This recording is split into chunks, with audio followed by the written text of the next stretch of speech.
Yes, I know Indiana is in the college football playoff semifinals after beating Alabama, but the transfer portal opens up today, and the Hoosiers have some problems they need to fix for 2026.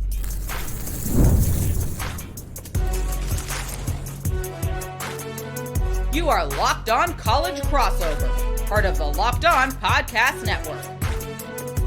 Your team every day. Welcome, and it is a Locked On College crossover of Hoosiers and the Portal. I am Jacob Goins of Locked On Hoosiers. He is Brian Smith, host of the Portal podcast. We appreciate you being here, making both of our shows one of your first listens, or your first listen, your first watch every single day, and making us the number one sports podcasting network in the world. And we appreciate you being here, making that so. Happy New Year once again. And Indiana fans, I know that you are excited after the Hoosiers take down Alabama yesterday in the Rose Bowl, a lot to a little. Today's episode of Locked On Hoosiers in the Portal is brought to you by FanDuel. Before tip-off, check the FanDuel app to see what's dropping during NBA Happy Hour every Friday from 6 to 7:30 p.m. Eastern Time. But we have a ton to get to on today's show, kind of reacting to the college football playoff second round, what's going on.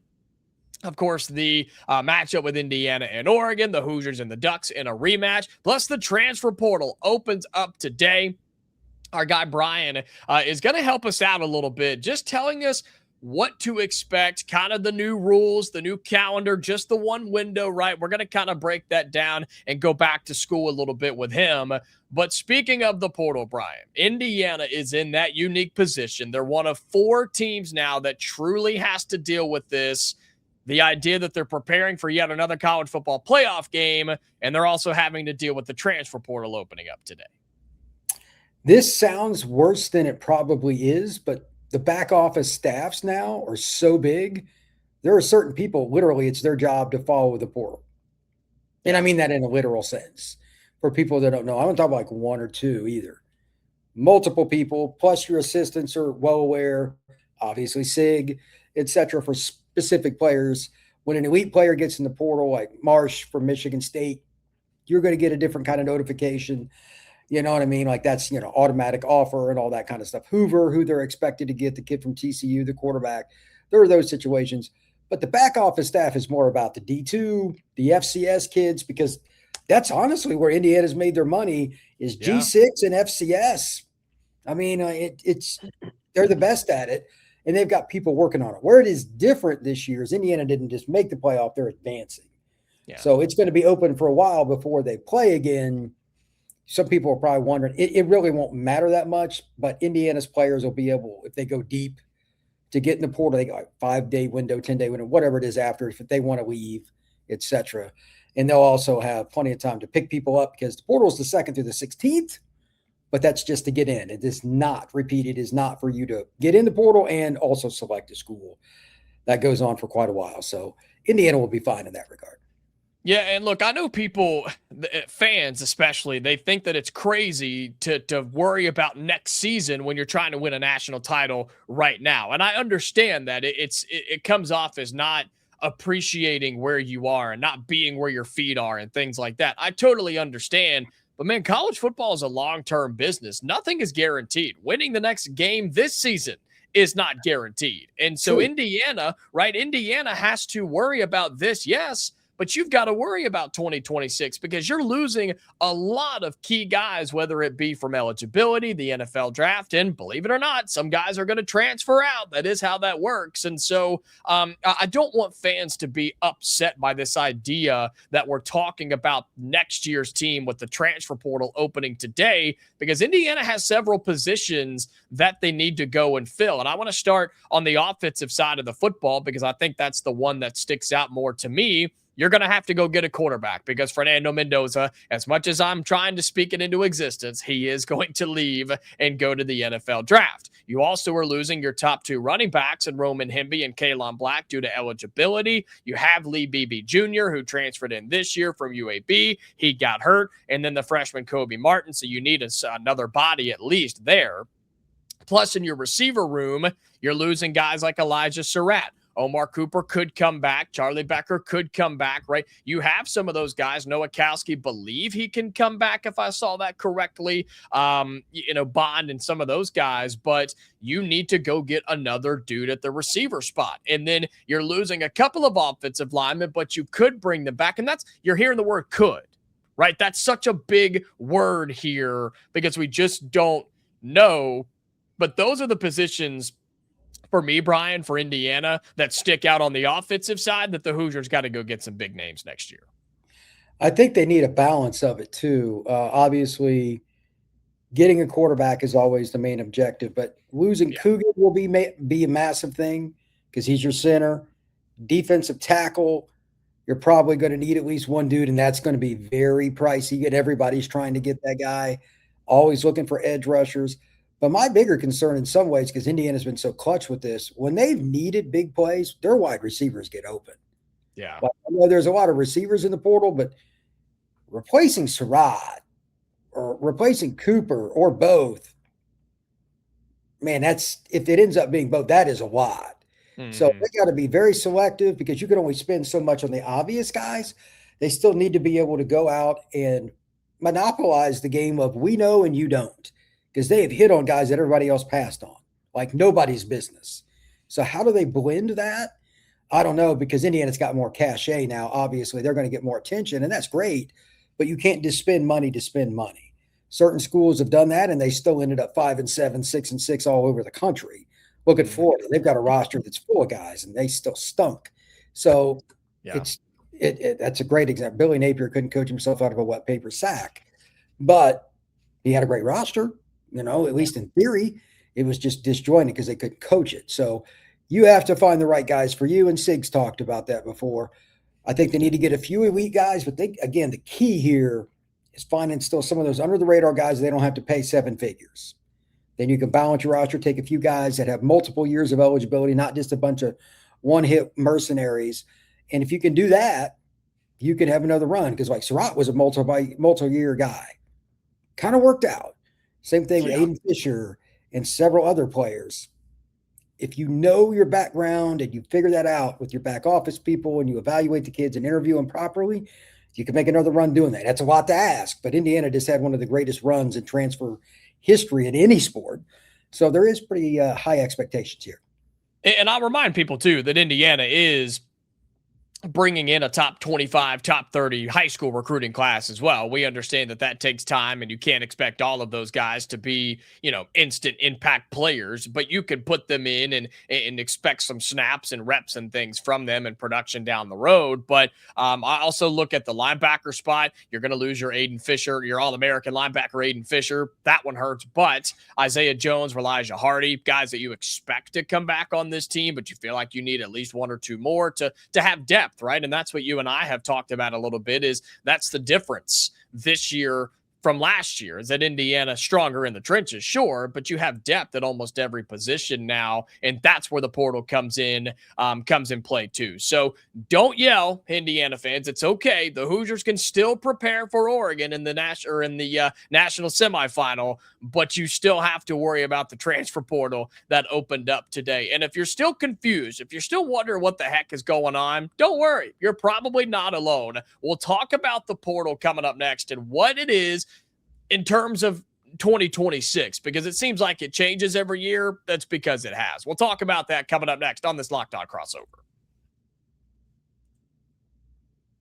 Today's episode on this Locked On Crossover is brought to you by Rugiet Ready. Let's talk about something most men don't bring up, but absolutely should. Stress from work, money, and life. It doesn't just switch off at night. And when it shows up at the worst possible time, Rugiet Ready is designed to help you take back control. Rugiet Ready is a next-generation prescription treatment created to support both the brain and the body, so you can feel present, confident, and ready when the moment matters. Rugiet Ready combines 3 clinically proven ingredients in one single mint that dissolves under your tongue so it absorbs fast. The science behind Rugiet Ready stands out. 3 clinically proven ingredients in one formula designed for both mental and physical readiness. So if you've been thinking about taking the next step, now is the time. Head to Rugiet.com/LockedOnCollege. That's RUGIET IET.com/LockedOnCollege to get 15% off of your order for a limited time. Rugiet Ready. Feel present, feel confident, so you can feel ready.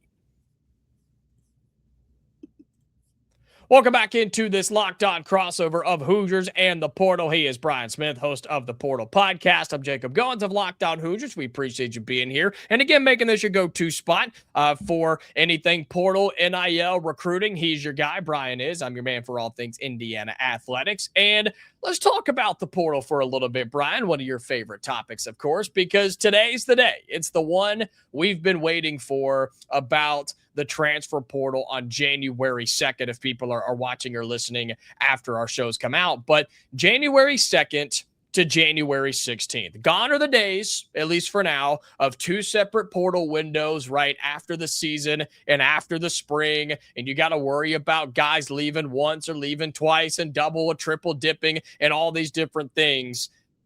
In simple terms, Brian, how would you describe where we are in college football with the transfer portal and the calendar that we're currently operating in? How would you describe where we are and the functionality of it all? There is no way to do the portal at a good time. I understand that. But the biggest problem is the NCAA is toothless, and there's nothing about it that works because everybody is cheating. And I mean, everybody is hardcore cheating. I'm directly involved. I know about some firsthand schools that have played each other recently were trying to steal each other's players, literally. God. So I know some of the contract offers and all the whole 9 yards. And one school can't tell on the other because they're doing the same thing with other players. Yeah. So that's first problem. Secondarily, the calendar, there's no way to do it because you want to have transfers between semesters. But that's when the playoff happens. So that's always going to be a disaster. So with that in mind, every December and January will be the rat race. Completely insanity. It is unfixable because of the semesters. It sucks. The only thing else that I'll add to that is you've now got to the point where if you don't win within your first year and a half, you're fired. So we have an even larger coaching carousel, assistants included, which makes it even more difficult. IU, fortunately for them, is by and large been left out of it the last cycle or so. They've spent the money to keep his, Haynes and some of those guys on defense, Shanahan, et cetera, those guys on offense. That matters because I spoke to an SEC coach, or excuse me, a Big Ten coach today, and I told him, I said, yeah, as you know, man, recruits and portal players pick coaches, and he goes 100%. So Indiana's at a good spot with that. But when some of these other schools are losing guys, like the guy I spoke with, he was stealing a player from another school in their recruiting class because the head coach had left that program. Recruits pick coaches, and there's a couple of portal opportunities from that school as well. So Indiana's done their due diligence, and that's why they're finding all these little guys. Like somebody at some school, you or I are like, why is Indiana taking that guy? Yeah. That's because their staff is together. They have one mission, and they get there. So they're unlike just about everybody else. All this stuff I just said has not impacted Indiana. They're the best in the country at it, but most schools are struggling to deal with all the change. And, of course, on top of everything else, you have the Lane Kiffin saga with the whole Ole Miss LSU thing. Trust me, that's about to go to an entirely different level. Just remember I said that. How so? Remember I said, oh, no, it's about to explode. Okay. Oh, God. Yeah. That's just what college football needs, right? Is more drama like that and more Lane Kiffinisms in our lives. I mean, that's exactly what we need is more showboating that. It's just broken, though. I mean, it really is broken because, again, we were talking earlier about Indiana being in the position. You're in the Final Four. And now you're having to worry about recruiting for your future team and keeping your own guys, right? Retainment is just as important as recruiting in general, whether that's the transfer portal or in high school recruiting. Retaining is such a big factor, and that's what's kept Indiana competitive and allowed them to get this far, is keeping some of their biggest players on the interior and in the linebacker spot and things like that. Brian, did I see the other day that a Miami receiver that announced his intentions to enter the transfer portal? Folks, Miami One, Miami is playing in the national semifinal, and they had a player, I don't think he was a starter or anything, but a current player on a Final Four team announced his intention to enter the transfer portal. What the heck are we doing? He didn't play. I know the kid personally. Yeah, I know it sounds crazy, but these kids are looking at all this as a business decision. They only have one objective: make the NFL. Oh, I That's was going it. to say get paid, but Well, that's same. yeah. Yeah. So, and he was compensated out of high school. He was a super highly recruited. Ohio State wanted him. He just picked wow. Miami, and it just didn't work out. So he's been hurt a bunch. But you had to announce it now. I mean, you could have just called the other schools and wrote it out for another 10 days. It wouldn't have mattered because all those kids are his friends, but whatever. So anyway, he's in the portal. There you go. But he has no film. Like, he's got no catches in 2 years. So yeah, it's a tough spot. But the calendar's broken is what it comes down to. The calendar is broken in college football to where, because I get it. I don't like the idea that a player on a current Final Four team is wanting to enter the portal, but the system is so broken and lopsided that if he doesn't, right, he is behind. And a lot of the positions could be filled at these other big schools, and then he could be left behind and not go a place that he wants to go or not get paid the money he wants to get paid, right? That is the absolute correct answer. So again, if you're a kid without film, you're just working off 2 years ago what your recruiting ranking was, and this is a top 200 kid. Okay, I get it. It's still awkward. I don't care what you say because, you're not at practice. If once you enter the portal, they're not going to want you to practice. So, okay, yeah, that's kind of how that works. I could be wrong, but I don't know, look at the Charlie Weiss Jr. situation at Ole Miss. What am I saying? But I don't know what's going on there. But the point is still the same. You have so many kids getting in when their team is either getting ready to play a bowl game, just played a bowl game, in the playoff, whatever. I can't keep up. I run the Portal podcast. I would literally need to do over 100 podcasts a day. Obviously, it's comical.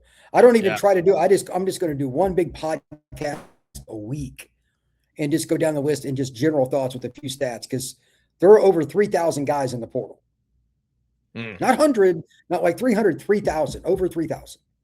That's ridiculous. That have announced their intentions. Yeah. So trying to narrow that down, I can't imagine what the men and women working in these back offices like at Indiana are being paid, but it's not enough. There's no way. Yeah.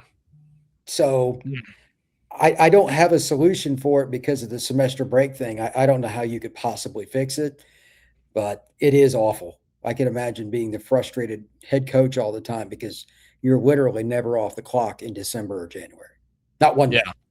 Yeah. And then there's high school recruiting, there's coaching your team, there's bowl games or playoff or whatever, right? And, there's some people too that would, I guess, poke fun at an Indiana or an Oregon, for example, the semifinal game where it's like, oh, woe is me, you're a Final Four team and complaining because you're having to do the portal and prepare to win a national championship. Wow, must be tough. But it's like, why are you getting punished for being a good team? Right? Why do the big teams get punished for winning games rather than Iowa, who could, won some meaningless bowl game and had an extra week to prepare for the portal, or a team that didn't make a bowl game at all that has even more time to prepare for the transfer portal and have all those conversations and figure out, okay, we've got 48 dudes on the roster next year and we need boom, boom, boom, and boom. Like, why are the good teams being punished or I guess restrained compared to teams that obviously need the help? Does that make sense? Kind of what I'm saying here. It is. It's all math. I mean, they just by irony, the teams that go 5 and like Florida State stunk this year. They got plenty of time to study the portal. Right. And they know exactly what they need when it opens.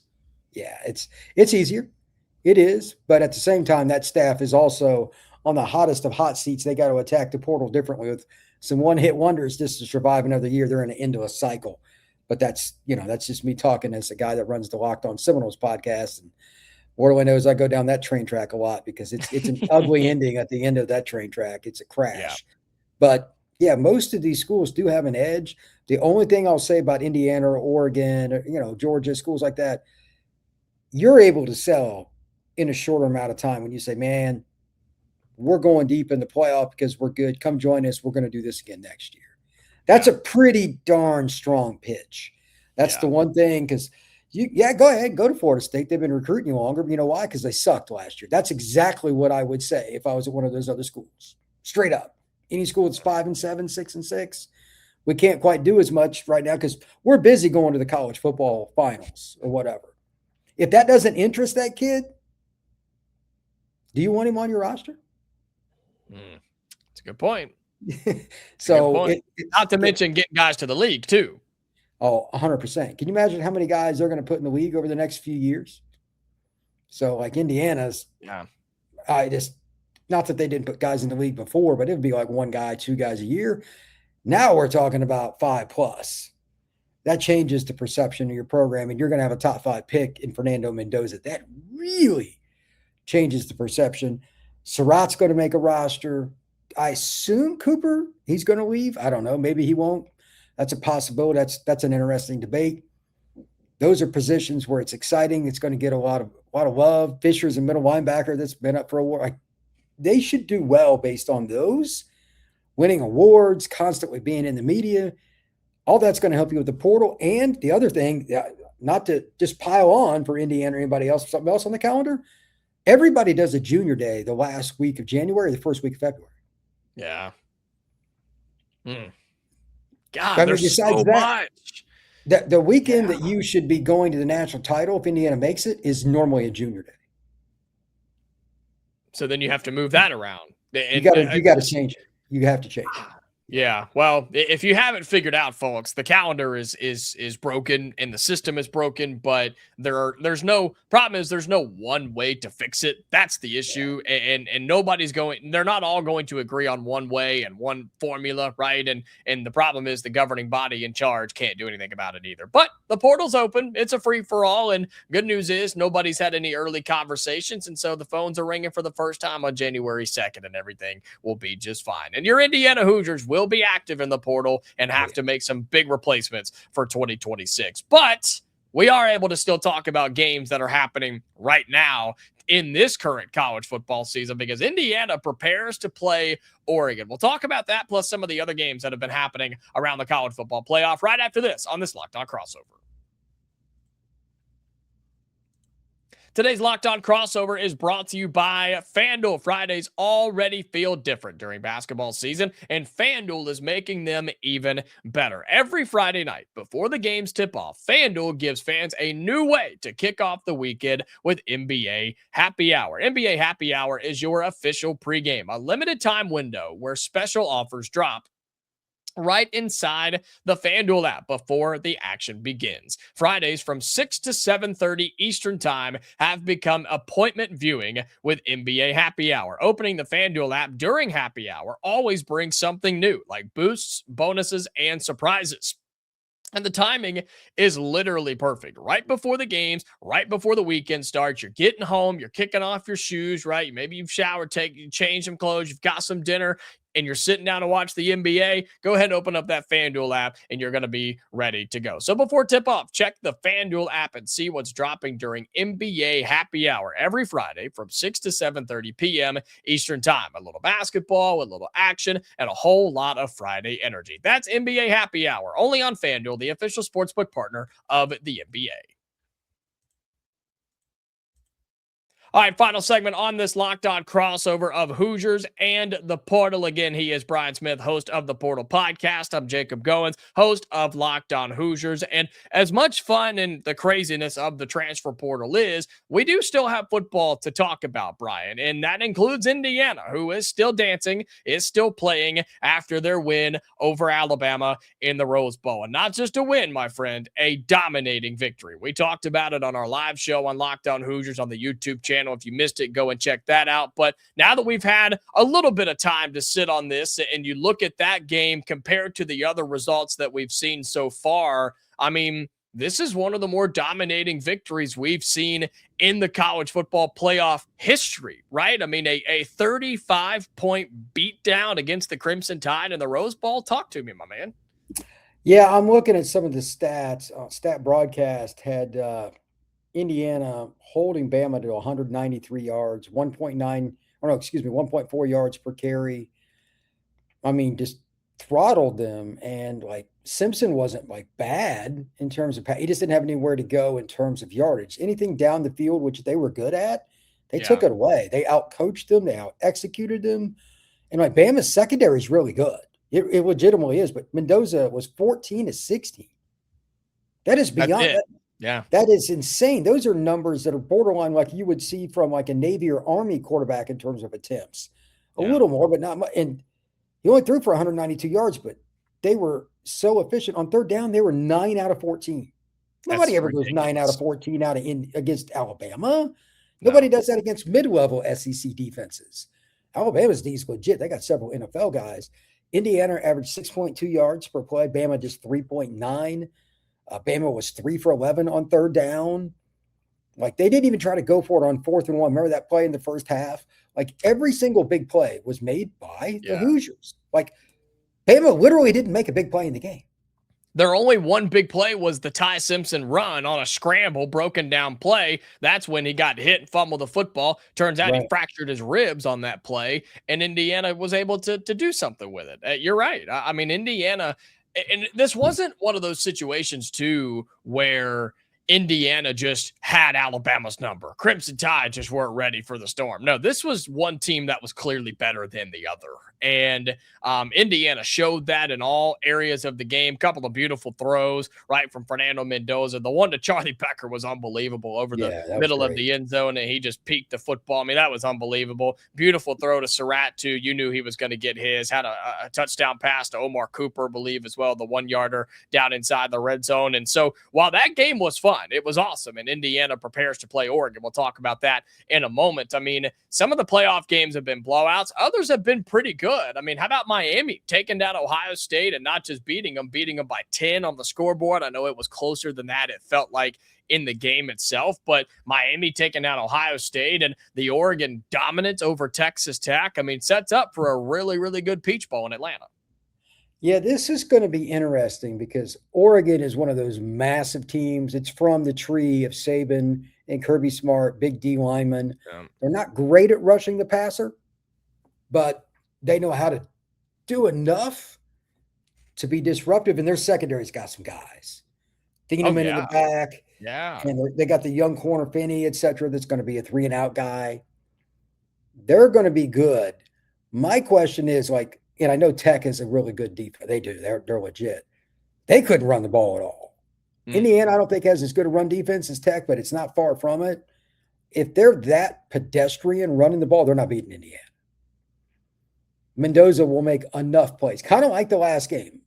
I think Indiana's about 10 points better than Oregon, kind of like they were 30-20 last game. Yeah. And Oregon's offensive line, for people that don't know, at the end of the year, they were really, really, really banged up, like both tackles out. They may be playing now, but I can tell you firsthand, this is how much, for those of you watching this on YouTube, that college coaches are accurate with their injury reports at the end of the year. 0 is the number for those of you listening on audio. No, they don't lie, Brian. No. There was a player that was in the playoffs already that's been eliminated, has been injured since about week 3, that not one time was on the injury report for what he was injured with. That is the common theme here. And based on how they played against Tech, I have a feeling there's a few guys up front for Oregon that are not even in the stratosphere where they want them to be. Against Indiana, that's a problem. Because Indiana's linebackers as a group, in my opinion, flow to the football and balance each other in terms of run gap fits better than any team in the country. They're not necessarily as aggressive as Tech. They're just the most consistent. Like Tech probably does the best penetration. Indiana it's 2nd and 8 all day. Mm-hmm. They're the most annoying team on the block. So unless Oregon figures out why they were so again, Tech is really good. But unless they fix that, and I mean really fix it, they got to run for $150 to beat Indiana. Like, they ran the ball pretty good against the Hoosiers last time, but they screwed it up. They play like they did in this last game, they could get beat 2 or 3 touchdowns because it'll be 3rd and 8 all day. And we all know that Indiana secondary, they tend to do very well in those circumstances.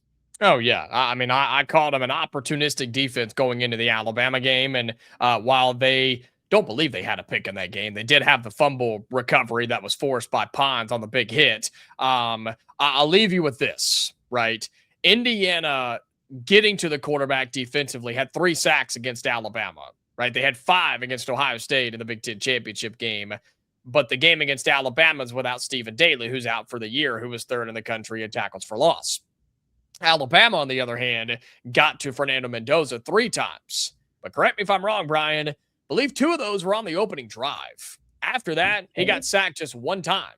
Fernando Mendoza did. So I trust Indiana in the trenches. This is a different team. It's a new team. It's completely different from a year ago. Talking about the portal today, that's what happened. You went and got dudes in the portal. You made your guys better as well, and you built the trenches on both sides of the football. So the playoffs have been good so far. And Indiana and Oregon in a rematch for the Peach Bowl should be a lot of fun. We'll talk so much more about this next week as we get closer. They play on Friday. The first game on Thursday. Hoosiers and Ducks play on Friday in another rematch, I believe the 4th now we've seen in the college football playoff. So it should be a lot of fun, along with all things in the transfer portal, which you can follow with Brian Smith, host of the Portal Podcast. You can follow all things Indiana football and basketball with me, Jacob Goins of Locked On Hoosiers, show coming up on Sunday night. That is on the 4th, I believe, when the Hoosiers take on Washington. So all that will be on Locked On Hoosiers. Again, check out Brian Smith, host of the Portal